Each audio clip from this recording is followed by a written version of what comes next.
What's up, guys? Welcome back to Newswave. If you live in the United States, hope you had a good 4th of July.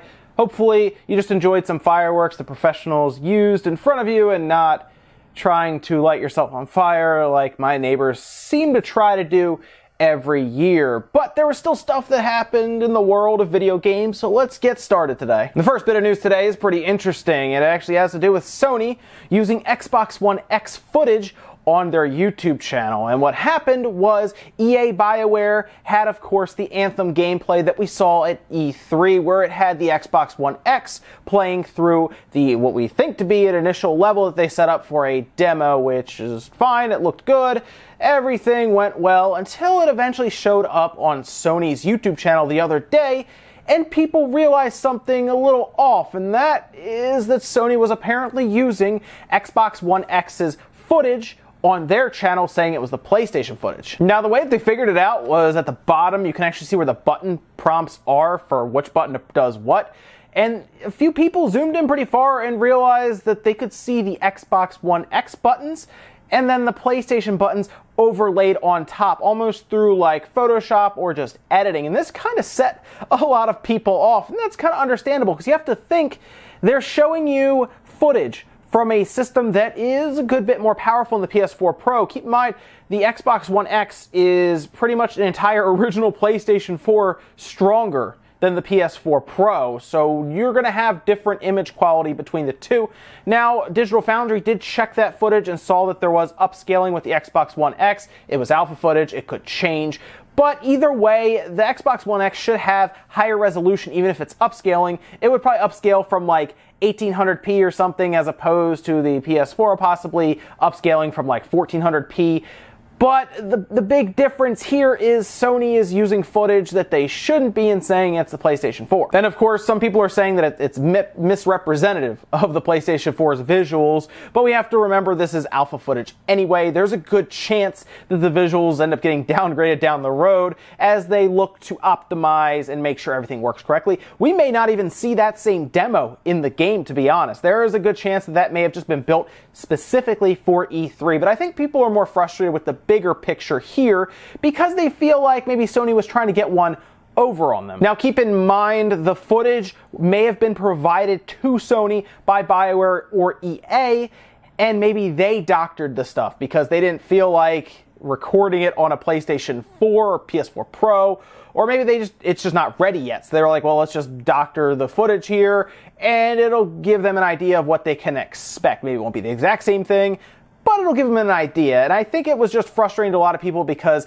they believe that Sony did this maliciously or something, or they just wanted to catch Sony in the act. Now, keep in mind, Sony also has to regulate what's on their YouTube channel. I mean, they're just as much at fault here as if it was EA and BioWare doctoring it, because Sony should be on top of what's being shown on what is a publicly viewable YouTube channel that is supposed to be all about PlayStation games. If you go on there and you see gameplay, you probably expect it to be from a PlayStation console, not from an Xbox One X. And as of yesterday, Sony actually pulled the entire trailer down from their YouTube channel. So it's not there anymore. I think they probably heard the backlash. They're like, wait a minute, we can't have Xbox One X footage on our YouTube channel saying it's Sony stuff, or even implying that it's PlayStation gameplay when it's not. So at least they did take it down, but it's not stopping people from fighting back and forth over this issue. And mostly you're seeing fans of PlayStation fighting with fans of Xbox, you know, like the Xbox fans pointing at the PlayStation fans saying, look, Sony's using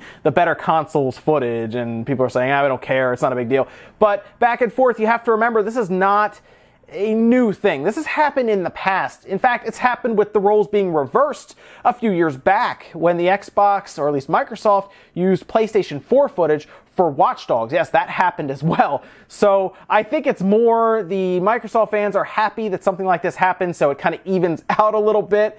Because, I mean, let's be realistic here, Sony fans gave Xbox fans flack for that, so now they can kind of turn the tides and do the same thing to them, because back then, obviously, the PlayStation 4 was more powerful, so Microsoft wanted to use that footage. Well, now, I mean, the Xbox One X is more powerful, so Sony's like, oh, let's use that footage. Realistically, though, it seems like it was an accident. I don't think it was. Sony was not maliciously like, oh, let's just take the Xbox One X footage and we'll pretend like it's ours. No, I think it was EA BioWare maybe getting lazy, Sony also being lazy and not double checking them and just taking their word for it. Either way, it's a bad situation. It's definitely embarrassing, and I'm curious what your takeaway is on this specific issue, because it seems like people are on either side. Some people are like, it doesn't matter, it's an accident. Others are like, well, maybe they were trying to get one over on us. If we never noticed, we would just assume that the game would look the same on the PS4 Pro as it does on the Xbox One X. But we'll find out when it actually comes out. It's just interesting to see that Sony kind of got caught here with their hand in the cookie jar. Let me know what you guys think, though, on this one. I'm really curious. From Sony and Microsoft fighting over trailers, let's jump over to Crash Bandicoot, the Insane Trilogy, which really got off to a great start. People liked it for the most part. Some reviewers didn't like it because they said it was a little hard. They probably didn't play the original ones. Either way, it had a massive opening in the UK, topping the charts. Yes, that even tops Horizon Zero Dawn in the UK. So yes, it is the best one. It's only behind at this time in sales Ghost Recon because it did come out on 2 different systems, which makes it a little easier for them to sell more, although they did remark that if that wasn't the case and Crash was just going up against the Xbox version or the PlayStation 4 version of Ghost Recon, it would have outsold them. So really, yes, Crash is the best-selling single-platform release this year so far in the UK. Real quick, let's take a look at the top 5 sales chart games. Those include games like Crash Trilogy, of course, #1, Micro Machines, GTA 5, Forza Horizon 3, and FIFA 17. If you're curious where the not at all overpriced Call of Duty Remastered at $40 landed at the 32nd spot. So good. I'm glad that a game that was being overcharged did not make it anywhere near the top 10. Really, I hope that just sends a message to Activision. I'm sorry, you can't get one over on gamers like that and try to gouge prices. That game should have been $20 to $30 at the most when it came out months ago, not now. And now this brings up an interesting conversation for a couple different reasons. Because we see that Crash is still strong in 2017. And maybe Crash is worth another visit for a new game, like a fresh original game with Crash. Keep it 2D, 3D, of course, like we see Crash Remastered. I wouldn't get crazy like Sega seems to with Sonic, where they try to make this insane 3D game. Yeah, keep Crash 2D, 2D, 3D aspects, and just make a full brand new game with them. I think the market is interested now. And it also is starting to bring up a lot of people curious. Do we start to see Spyro the Dragon remastered at this point? While I don't think Spyro being a remaster would sell better than Crash just because Crash is a more recognizable character. I mean, keep in mind, back in the 90s, mid-90s or so when the PlayStation was out, they had those commercials where Crash was going to like the Nintendo of America headquarters with a big megaphone yelling at them about Mario being a plumber and all this stuff. And really, at that time, it was Crash versus Mario, and Crash had some serious momentum behind him, and it looks like now he still does. But I still think Spyro would do well. A lot of people who like Crash Bandicoot also enjoyed the Spyro games because they were pretty similar if you really consider the platforming elements. And I do think if it came out, let's say, 3 Spyro games from the PS1, and they brought them over for the same price of $40, remastered them, made them look better and everything like they did with the Crash Insane trilogy, it would probably sell well. Either way, really cool to see that Crash is still strong in this present day of 2017. Maybe now they start looking into that new game and try to take Crash to the next level. Next up, let's talk about Cuphead. Now, of course, it's this game coming out for the Xbox One and Xbox One X, Xbox One S. You can go through all the family, of course, Xboxes and Windows PC. It's a pretty cool looking side-scrolling game that has some really cool art style.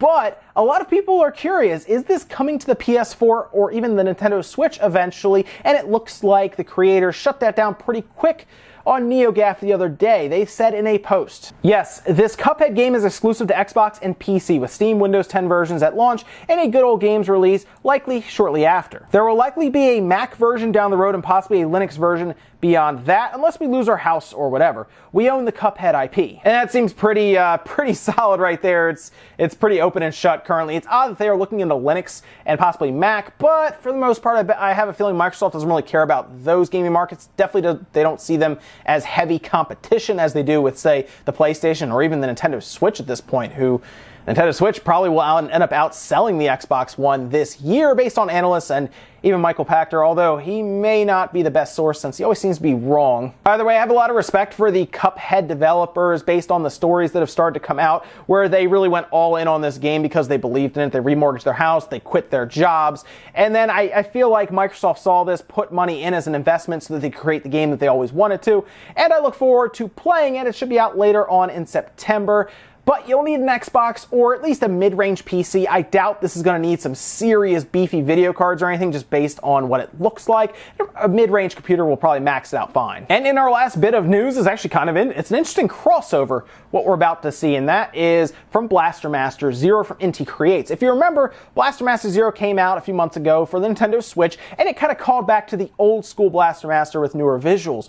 Well, it looks like they're going to be bringing in a couple familiar characters, notably Shovel Knight and Shantae. Now, when I first saw this, I was like, wow, that's interesting, but it kind of makes sense. They would be really cool in this game setting, and it looks like they're even going to give it away for free. That's right. We'll have Shantae release July 6th, and then we'll have Shovel Knight release later on August 3rd. But in the first 2 weeks, they're going to give you a chance to download it for free. So from the day it releases to 2 weeks later, it will be free in that period if you just sign on and download it. Otherwise, if you miss that free little grace period, it's $1.99 for each DLC character, which isn't bad for DLC considering we see a lot of like $15 DLCs, even in Call of Duty's case, like I was saying, the remastered. You gotta buy the game, then you gotta buy the DLC, and then all of a sudden you can play a game that now is $55. In this case, the core game is like $10, then it's $1.99, $1.99, or free if you just get the game now. Either way, a really cool idea. I like them being added in as DLC that's again is free. But why not? Make it more creative, add these characters. I love Shovel Knight being in any game he can be in because that's one of my favorite games. And seeing him in Yooka-Laylee, for example, was awesome. Seeing him in Blaster Master Zero will be pretty cool as well. A little novelty, but when I download him for free and I don't have to pay for it, it's just a cool little feature to have. And that's it for Newswave today. Make sure you comment, like, subscribe, all that good stuff. Let me know what you think about anything we talked about today, especially that Xbox versus Sony trailer fiasco with BioWare and EA kind of in the middle with Anthem. It's very interesting what's happening right now because Sony's kind of looking up at a console that's more powerful, and maybe they want to pull some of those trailers in, although I do think it is an accident on their end. Sony maybe should just keep an eye on their YouTube channel a little better. Also, let me know what you think about Crash Bandicoot opening big in the UK. It'll probably open big with MPD and everything as well, so maybe we have either a Spyro remaster on the horizon or a new Crash game. I could get with either. I mean, $40 for the 3 games on the Crash Insane trilogy is an absolute steal, so I look forward to either one. I would love to see the revival of Crash Bandicoot here in 2017, which is weird because now we're talking about Crash being a big seller, Bubsy's coming back, and Atari's making a new console. What year is this again? That's it for now, guys. I'll see you next time.